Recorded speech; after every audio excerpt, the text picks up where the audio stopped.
Господи, видишь, там все красиво. не, теперь не хватит на ютубе места, чтобы залить это супер видео. Так, что там? Ну я еще понял, я вот хожу еще, короче, со вторым. Я не могу прям. Вот прям не могу вообще. Еще привыкнешь. Так, ну что? Так, сейчас. Так, все, тогда начинаем.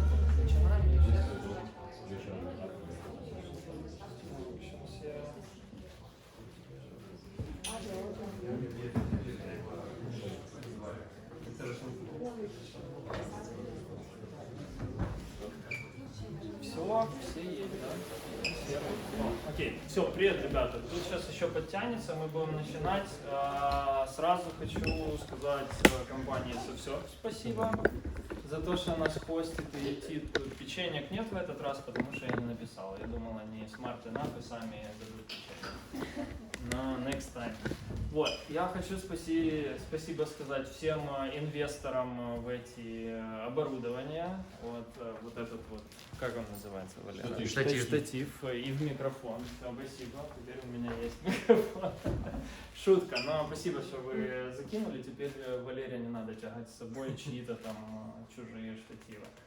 Так, сегодня будет два доклада, смотрите, по теме, что делаем. У нас максимум 30, я буду жестко блочить ребят, которые будут over 30 минут рассказывать и останавливать все, и вы будете переходить дальше в нетворкинге. Задача, чтобы вы поговорили чуть больше, то есть 30 минут, доклад, останавливаем, включаем музычку, вы пьете чай, кофе, общаетесь, спрашиваете ребят то, о чем они рассказывали. Где-то полчаса и опять доклад. То есть за 1,5 часа вы должны получить полезную информацию, плюс пообщаться, познакомиться и опять еще поговорить и пойти дальше там кто куда. На этом, в принципе, глобально все. У нас 2 человека, у которых это первый доклад типа внешний, не внутри компании, насколько я знаю. Вот. Поэтому, ребята, это будет небольшой челлендж. И, пожалуйста, если вам есть что рассказать, а вам всем есть что рассказать, у вас у всех мысли типа, ой, блин, уже рассказали миллиард, о чем я могу рассказать, бла-бла-бла.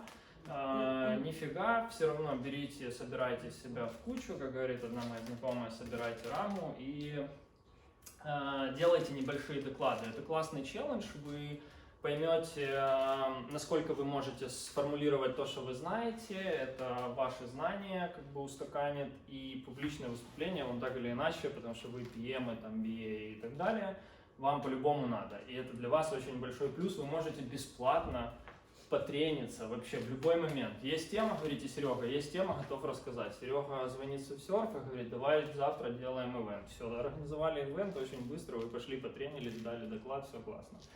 Все, всем хорошего вечера. Все, первый наш докладчик Олег. Давайте поговорим.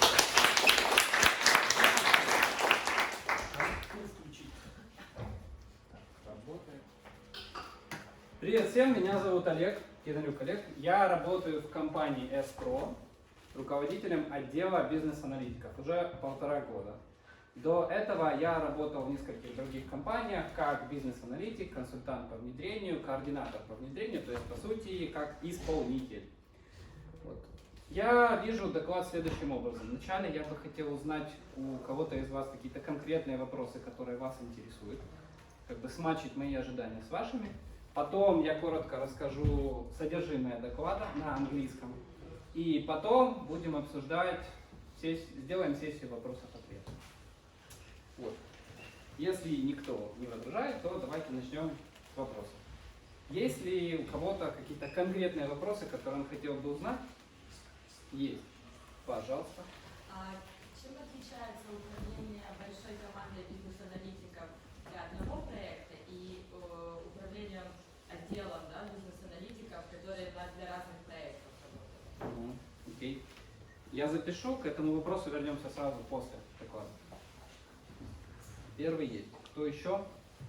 Какие-то конкретные вопросы? Как ведется пресейл в компании? Как ведется пресейл? Со стороны бизнеса. Окей.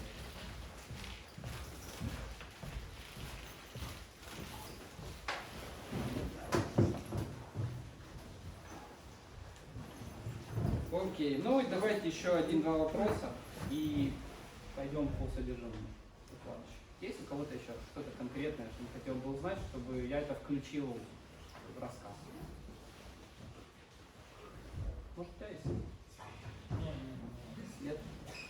Окей.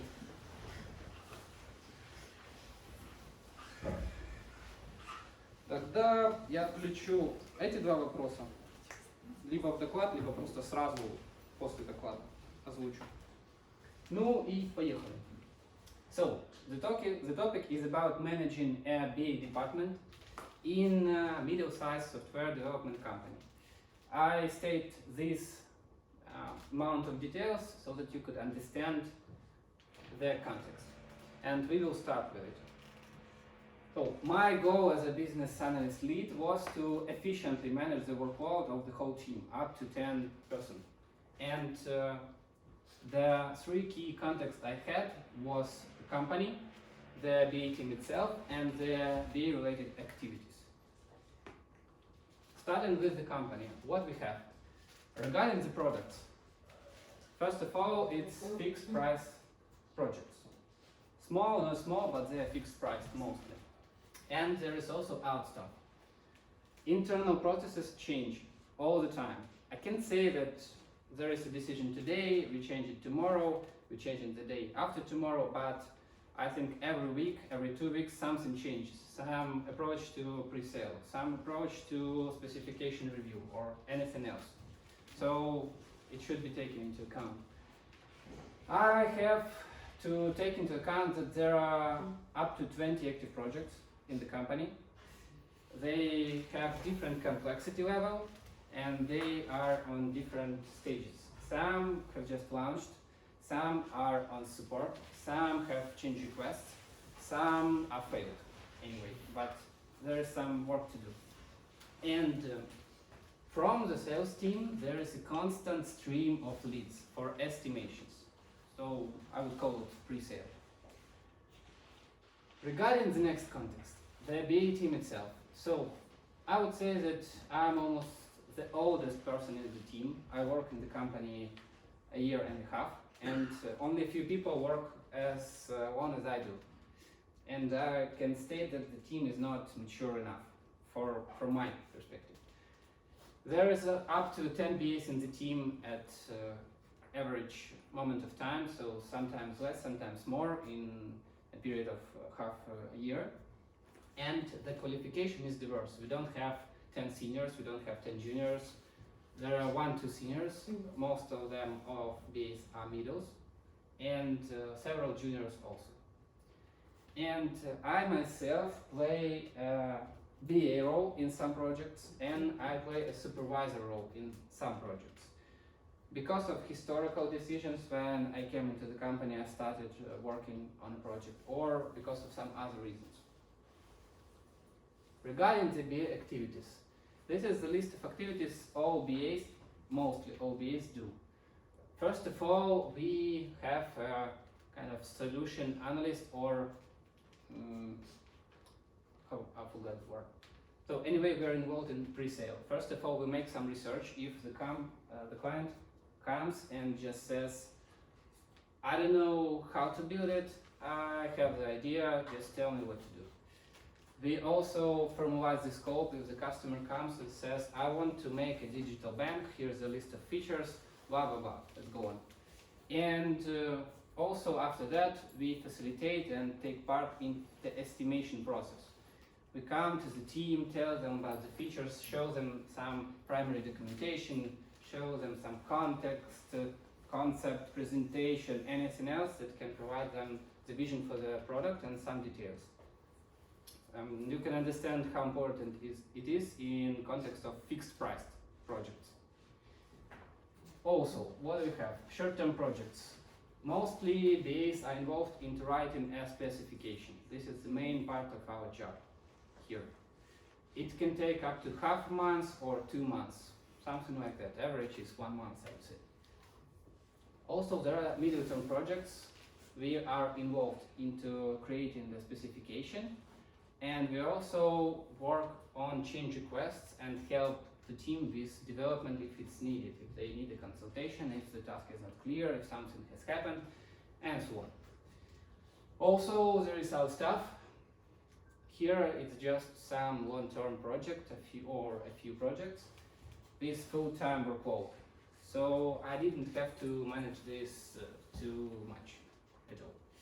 And there are internal projects. I call this anything that comes from inside the company, something like internal processes changes, some product development, some ideas, fuck up on a project or anything else. And I can't classify these kind of tasks into something specific because the main kind of acceptance criteria is just solve the problem.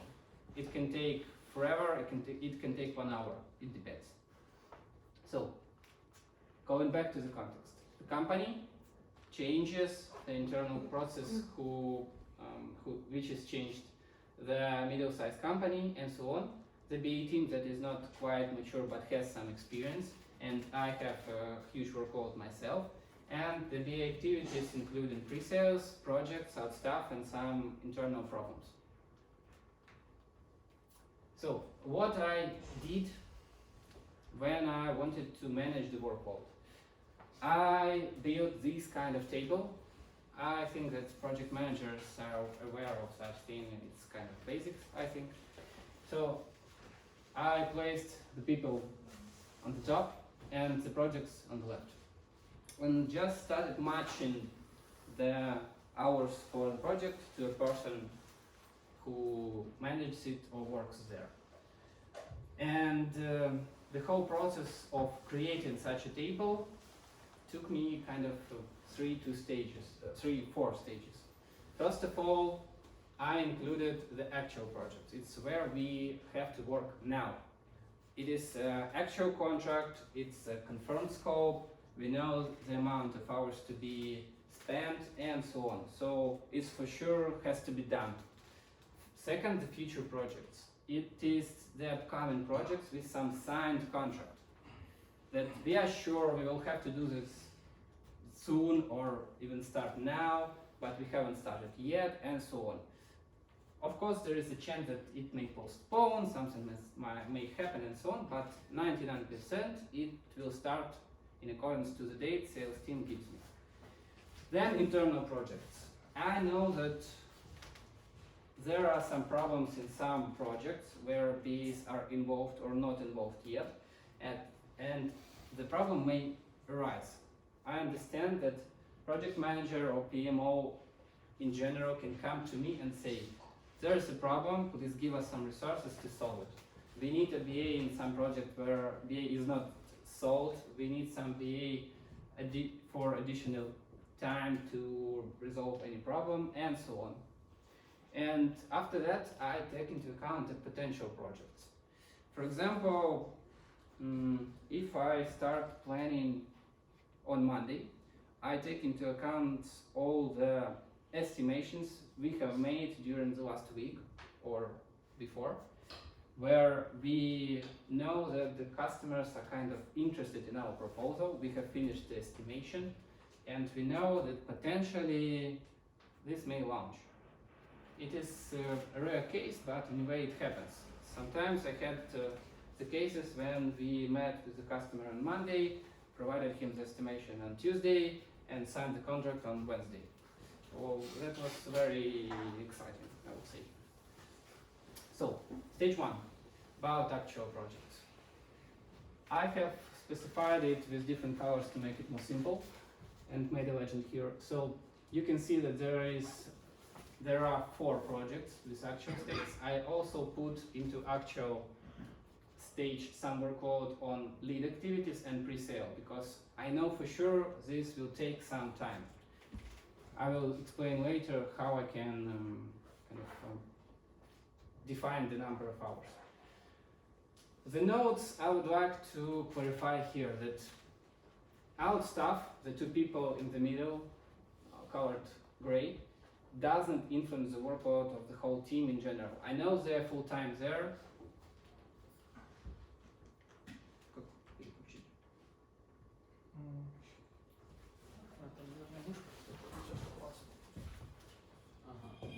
Не знаю, как это произошло. Я классно вышел. So I know they just work. I shouldn't create problems for them, and that's it. Also, I should take into account that there are two key ways to allocate hours for projects. First is kind of daily basis. I understand that there is a project where we must create a specification in a month, but the amount of hours is, for example, 40.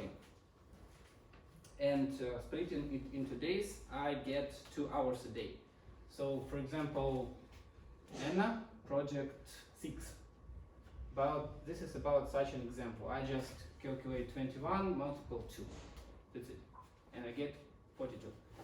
There are projects where I put just a number of hours and that's it. So I know the scope, or my BAs know the scope. They say 50 hours, 40 hours, and they say the deadline.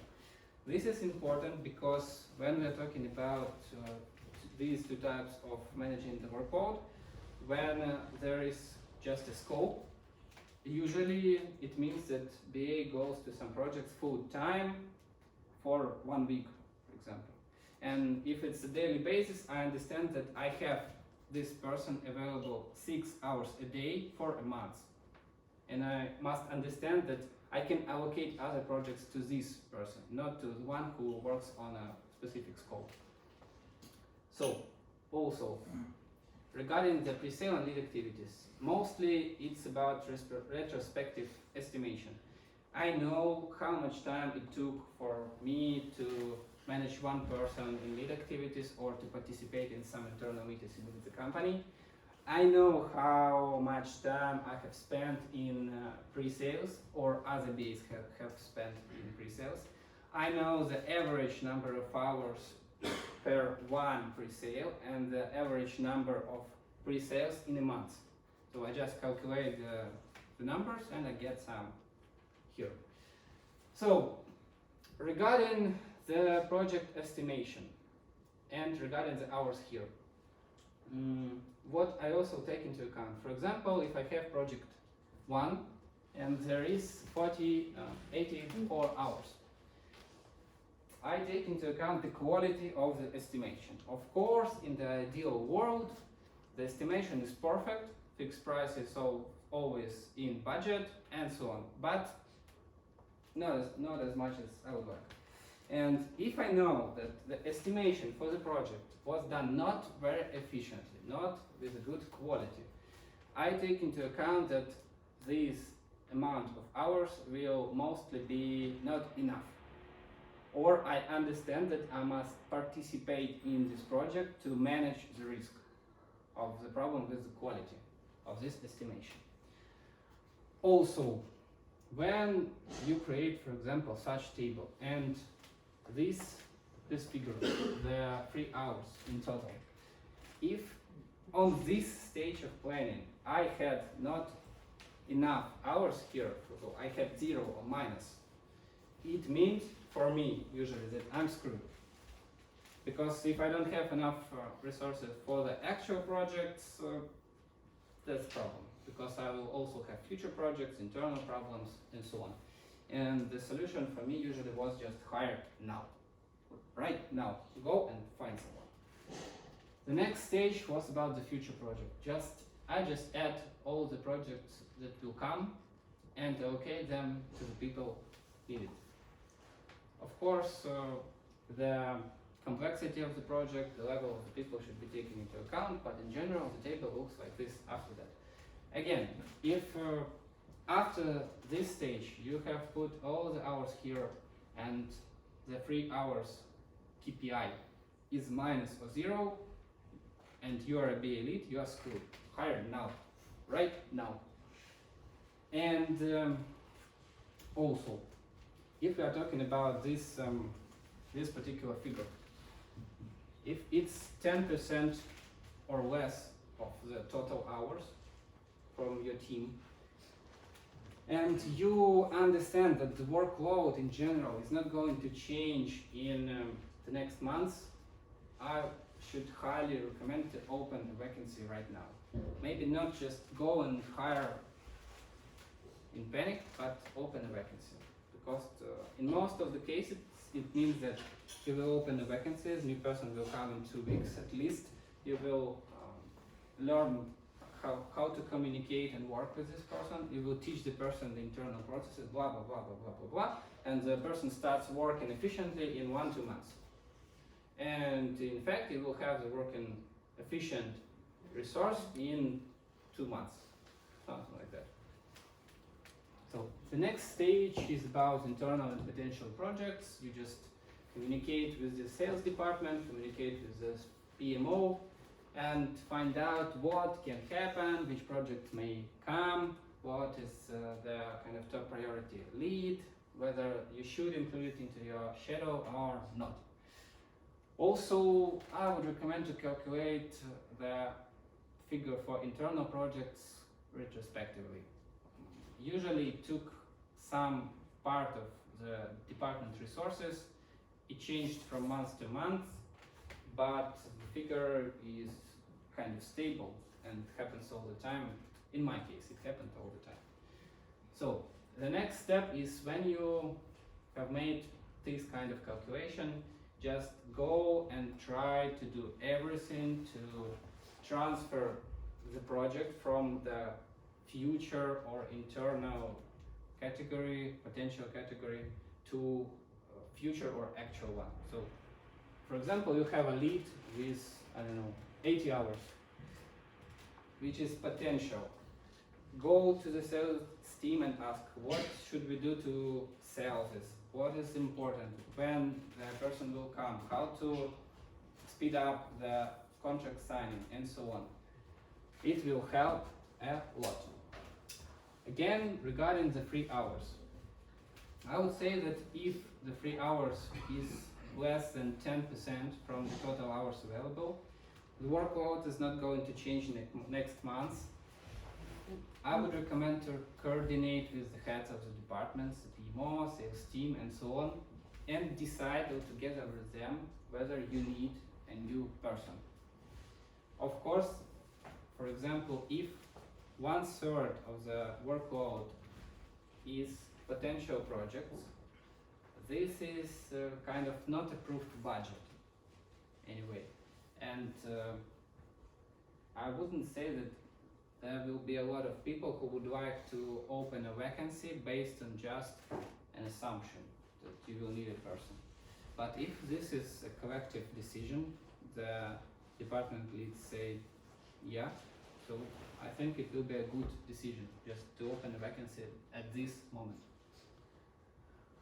And some important factors I would like to emphasize when we're talking about the workload planning. First is the estimation quality of each specific future project. Usually the future projects are, I would say, 20-30% of the workload. And before taking into account the hours which were estimated, for example, the team estimated the project in 80 hours, I would come to some folder with the project materials. I would ask a person how was the estimation done. I would check the quality of the deliverables. I would ask some quick key questions to the people who estimated.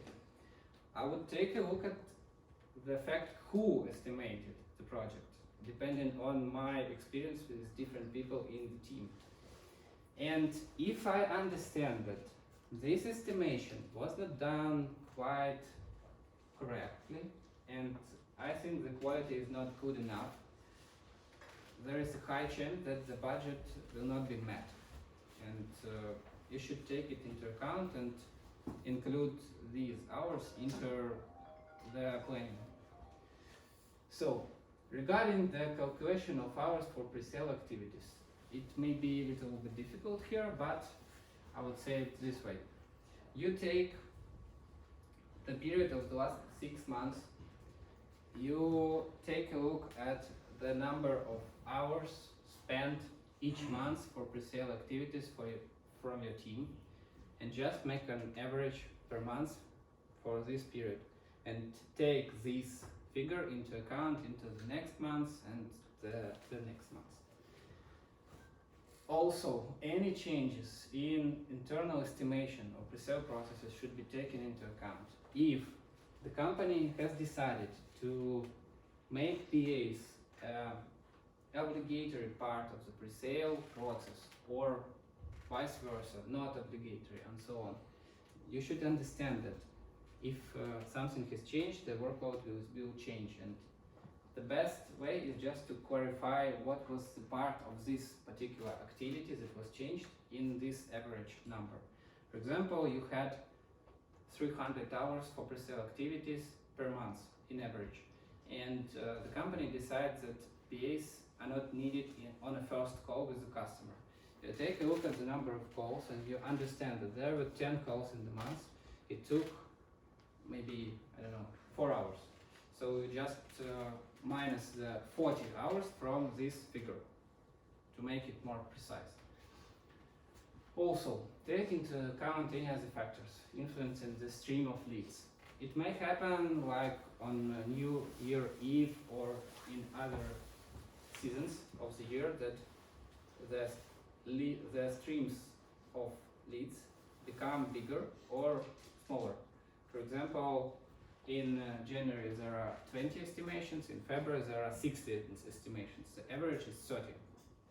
And you should take into account some conferences or activities the marketing department and sales team perform to increase the number of leads. Also, what else I would recommend to include into this workload, to apply some, I don't know, percents to for additional hours. The first of all is the working experience of the particular BA in a company. The longer the person works in a company, more efficient it is, because it knows more processes and deliverables and so on. And also you can predict better how it will work. Also the BA level. I think it's obvious, but I would like to state it. And I would like to state that you shouldn't allocate junior specialists for pre-sales activities. Of course, if you don't have a choice, just overtime and do it yourself. Don't allocate junior specialists, because you will have to overtime later when the project is signed or when something is not going the way it should be. Regarding the risk for a BA to leave the company.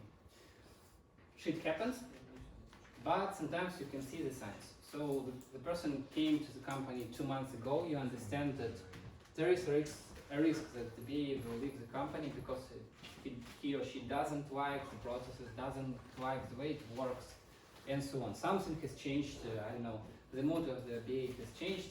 He or she wants to work in a pink office, I don't know.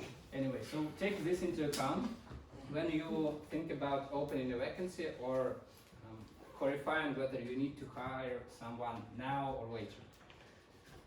If you can also estimate the scope yourself. For example, if the project is not quite big, or if you have experience with different projects, with small, middle, big ones, take a look at the documentation that was prepared during the pre-sale activity. Take a look at the estimation in comparison with other similar projects.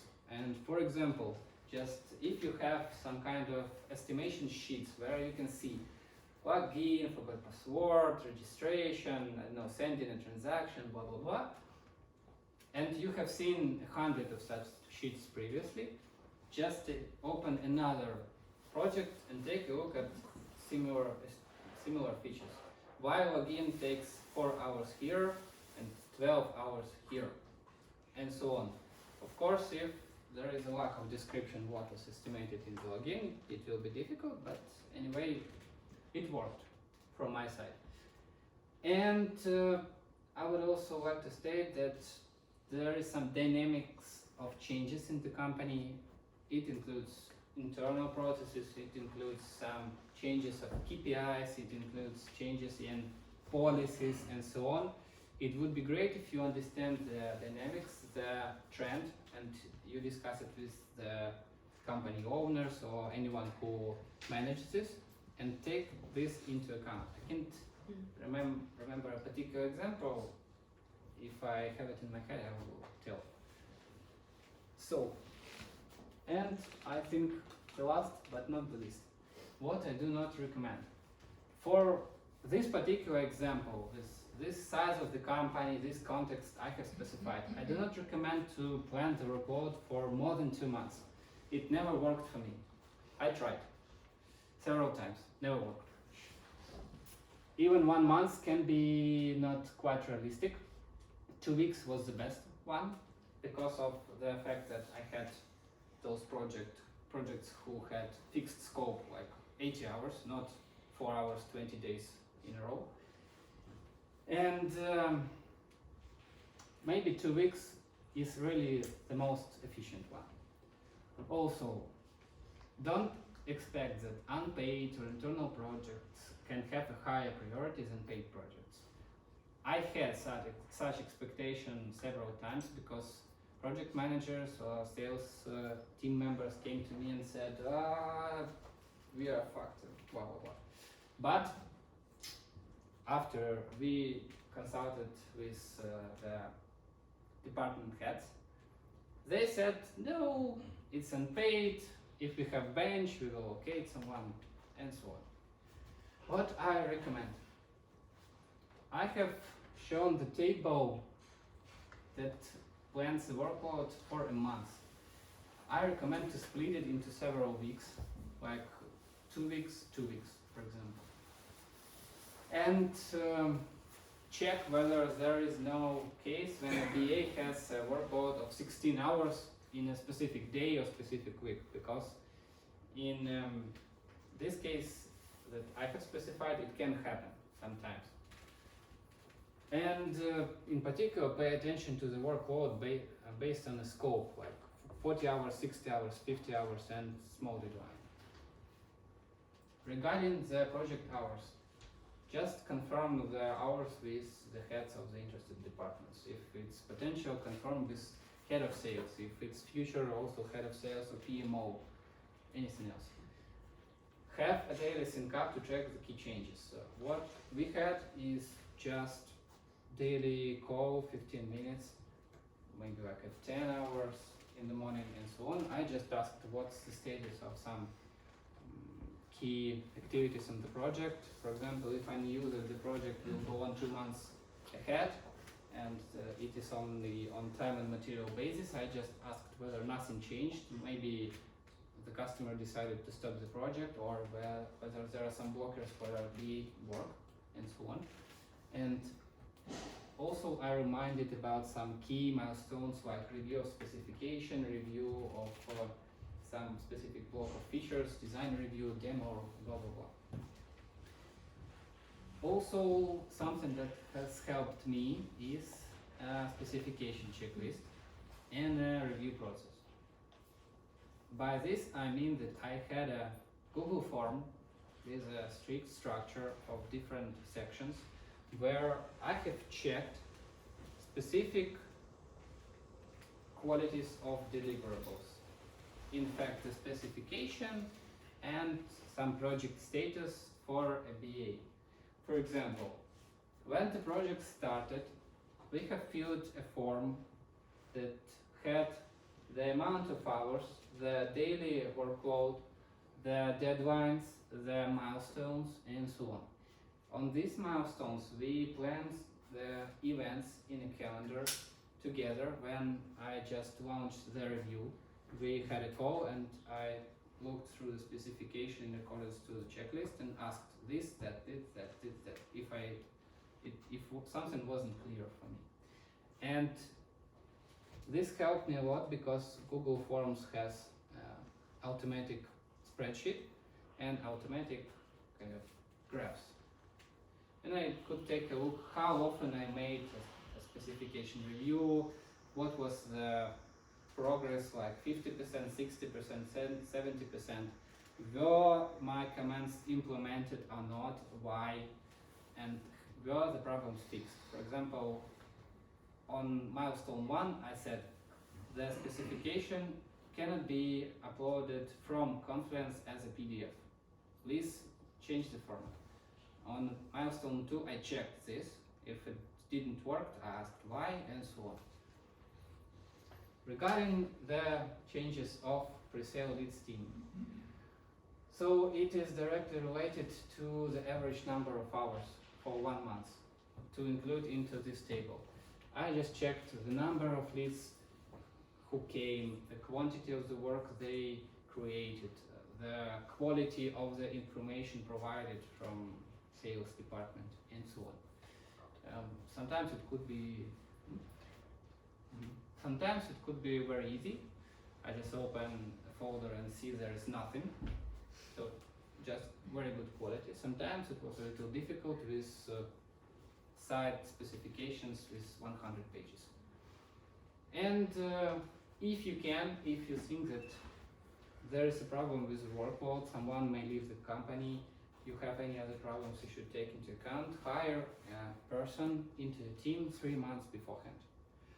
I don't have the magic algorithm how to find out when you should do that, when this 3 months beforehand happens, because as you saw, I recommend to plan 2 weeks ahead or 1 month ahead. So I think it's just a feeling that something's gonna go not the way you would like. So that's it. I hope that was useful.